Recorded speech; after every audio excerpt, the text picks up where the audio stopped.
So hey guys, welcome back to the another video. तो आज मैं अगर तुमको गोल्ड को दिखाऊँ तो यहाँ पे चेक कर सकते हो। गोल्ड बहुत ज़्यादा बेरिश था सुबह से और मैंने यहाँ पे एक ट्रेड पंच किया था। यहाँ पे मेरे जोन में बाइंग जोन में आ रहा था गोल्ड। तो जब यहाँ पे बाइंग साइड स्ट्रक्चर शिफ्ट हुआ तो यहाँ पे एक फेयर वैल्यू गैप देख के मैं एंटर किया था। सो यहाँ पे मेरा टारगेट था 1180 पिप्स का, बट एसएल गया यहाँ पे।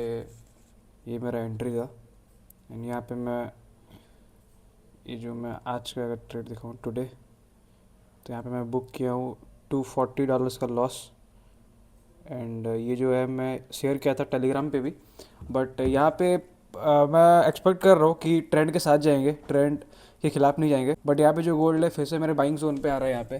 तो मैं प्लान कर रहा हूँ कि यहाँ पे 1% रिस्क था मेरा, तो यहाँ से फिर से मैं 1% रिस्क करके और एक ट्राई दूँ और एक चांस दूँ इस ट्रेड को, क्योंकि गोल्ड ऐसा ही करता है। अगर इसको मार्केट में हंट करना होता है एसएल्स, तो ये बहुत ज़्यादा तेज़ी से आता है। तो यहाँ पे मैं अगर दिखाऊँ तुमको, यहाँ पे ये एसएल्स मान सकते हो इन लोगों को।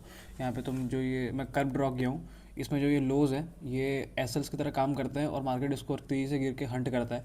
तो फिलहाल के लिए देखते हैं यहाँ पे अगर फिर से एक बाइंग साइड अगर स्ट्रक्चर शिफ्ट होता है तो मैं यहाँ से ट्राई करूँगा एक बाइंग पोजीशन फिर से ऐड करने का।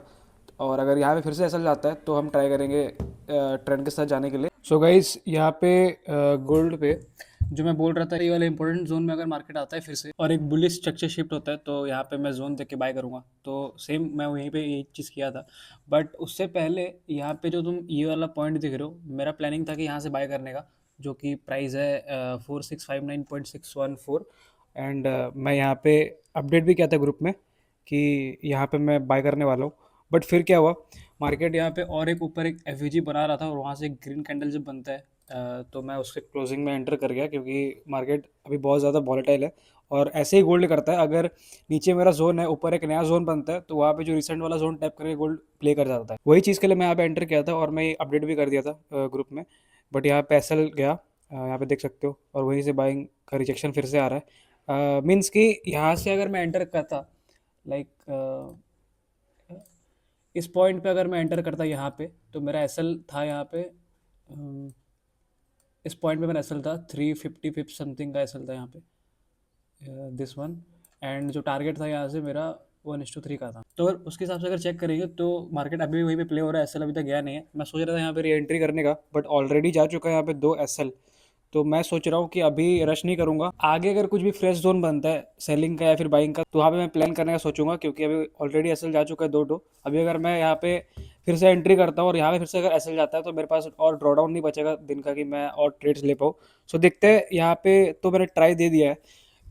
फिलहाल एक जोन से मैं यहाँ से बाय कर लिया, यहाँ से बाय किया था, और यहाँ पे जो फिर से आया मार्केट, तो फिर से मैंने यहाँ पे ट्राई दिया। तो देखते हैं आगे कोई अगर सेटअप बनता है तो मैं अपडेट करूँगा। सुबह के ट्रेड के बाद मैं उसके बाद अपडेट नहीं कर पाया, तो फिलहाल मैं अभी ये अपडेट कर रहा हूँ कि जो 2 ट्रेड लॉस जाने के बाद मैं उसके बाद और एक सेलिंग का ट्रेड लिया था। जब मैं बोल रहा था कि अगर मेरे सेलिंग जोन पर अगर टैप होता है उसके बाद मार्केट स्ट्रक्चर शिफ्ट मिलता है, और जैसे मेरा कॉन्फिडेंस रहता है वैसे अगर मार्केट प्ले करता है तो मैं बिल्कुल ट्रेड लूँगा। तो फिलहाल मैं यहाँ पे चेक कर रहा था तुमको, यहाँ पे जो ये सेलिंग जोन था, यहाँ से मार्केट ब्रीच करके ऊपर गया एंड हंट कर रहा था एसएल्स, मीन्स लिक्विडिटी। तो मेरे को एक बहुत अच्छे प्राइस में यहाँ पे सेलिंग का अपॉर्चुनिटी मिल रहा था, तो यहाँ पे मैं यहाँ पे सेल्स में एंटर हुआ था। और ये जो चीज़ें मैं अपडेट भी किया था टेलीग्राम पे। एक्चुअली क्या है, बहुत ज़्यादा इतना जल्दी एग्जीक्यूशन था, ये बहुत फास्ट एग्जीक्यूशन करना पड़ा, ताकि मैं जो जोन में एंटर कर रहा हूँ वो मैं बता नहीं पाया ग्रुप में। तो मैं एंटर करते साथ ही बताया कि मैं यहाँ पे एंटर कर रहा हूँ। सो बट यहाँ पे देख सकते हो ट्रेड कैसा प्ले किया है, एसएल गया है यहाँ पे। और आज का जो ओवरऑल मैं अगर तुमको दिखाऊँ, एक सेकेंड, आज का जो ओवरऑल टुडे ये 3 लॉस क्यू में हिट हुआ है। तो आज का जो नेट पीएनएल है यहाँ पे देख सकते हो, $777 माइनस। तो आसपास ये इंडियन रुपीज़ में होता है भाई, 75,000 70,000 आसपास होता है ये। तो मेरे को पता है कि मेरा एक जो ट्रेड है, ये जो लॉस रिकवर करके प्रॉफिट में मेरे को ला के रख देगा। तो मैं पैनिक नहीं किया इसमें। मेरे को पता है कि मैं जो स्ट्रैटेजी फॉलो कर रहा हूँ प्रॉफिटेबल है, और अगर मैं उसको लॉन्ग टर्म के लिए रिस्क मैनेजमेंट के साथ अगर यूज़ करता हूँ तो मैं इसमें बहुत ही अच्छा रिस्क रिवॉर्ड रेशियो कैप्चर कर सकता हूँ एंड एट द एंड में प्रॉफिट में निकलूँगा। तुमको पता है कि मैं जो फेज़ 1 पास किया था, फेज़ 1 में मैं प्रॉफिट टारगेट पूरा करने के बाद भी जो होता है ट्रेडिंग डेज पूरा करते हैं, उसमें जो अकाउंट था मैं ड्रॉडाउन पे लेके आ गया था। बट उसके बाद फिर भी मैं पैनिक नहीं किया, एंड जैसे मैं स्ट्रैटेजी में ट्रेड करता हूँ वैसे मैं ट्रेड किया और प्रॉफिट टारगेट भी पूरा हुआ और फेज़ 1 पास हुआ। और फेज़ 2 का फिलहाल जो अकाउंट है उसमें हम ट्रेड कर रहे हैं। एंड आज का जो डे क्लोज हो रहा है यहाँ पे बैलेंस देख सकते हो 25,289। जो मेरा फेज़ 2 अकाउंट है, मैं प्रॉफिट टारगेट तो पूरा कर दिया था, आई थिंक बैलेंस कर दिया था 26,000, $1,000 का प्रॉफिट टारगेट चाहिए था फेज़ 2 में, जो कि होता है 4% मेरे अकाउंट बैलेंस का। तो वो फुलफिल हो चुका था, बट ट्रेडिंग डेज जो फुलफिल करना था वो मैं फुलफिल कर रहा हूँ अभी, एंड उसके चलते अकाउंट अभी 1% अप है।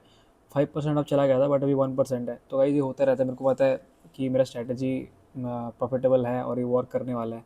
मेरे को पैनिक नहीं करना कि आज लॉस हो गया भाई, अब मेरे को फिर से बनाना पड़ेगा इतना, जो मैं बनाया था फिर से बनाना पड़ेगा, मेहनत करना पड़ेगा इतना, फिर प्रॉफिट रेट अचीव करो, ये करो। मेरे लिए वो चीज़ नॉर्मल है। ट्रेडिंग में कोई शॉर्टकट नहीं है, मैं तुमको वो बताना चाह रहा हूँ। लाइक मैं पहले फेज़ 1 में ब्रीच करता था अकाउंट, फिर धीरे धीरे करके फेज़ 1 पास के फेज़ 2 में आके फेज़ 2 अकाउंट्स ब्रीच करता था, फिर उसके बाद फंडेड हुआ, फंडेड आके मैं बिना पे आउट लेके फंडेड ब्रीच करते रहता।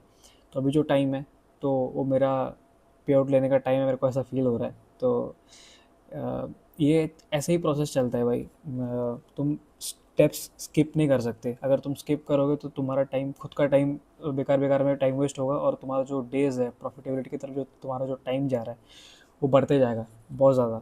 तो 1 साल 2 साल 3 साल घिसते जाओगे। जर्नल कम से कम करो, कॉपीज़ में लिखो या फिर शीट्स में लिखो, क्योंकि वो हेल्प करेगा। तुमको पता है कि अगर मैं आज जो ट्रेड ले रहा हूँ उसका डेटा मेरे को एट द एंड कहीं पे एक आके रिकॉर्ड करना है। लाइक मैं अभी जैसे मैं फ़ोन में रिकॉर्ड कर रहा हूँ, इसको कुछ ना कुछ तो, कोई ना कुछ तो दिखेगा ही दिखेगा ना। तो वो चीज़ है। तो मेरे को एक टेंशन, मतलब माइंड में एक प्रेशर रहेगा कि भाई मेरे को ये चीज़ स्टेटमेंट देना है। अगर मैं ओवर ट्रेडिंग, रिवर्स ट्रेडिंग करता हूँ तो फिर मैं क्या स्टेटमेंट दूंगा, फिर होता है ना अंदर एक, तो वो ही चीज़ है। तो मैं तो बोलूँगा तुमको भी ये चीज़ करना चाहिए। And that's it for today, and I will see in the next one.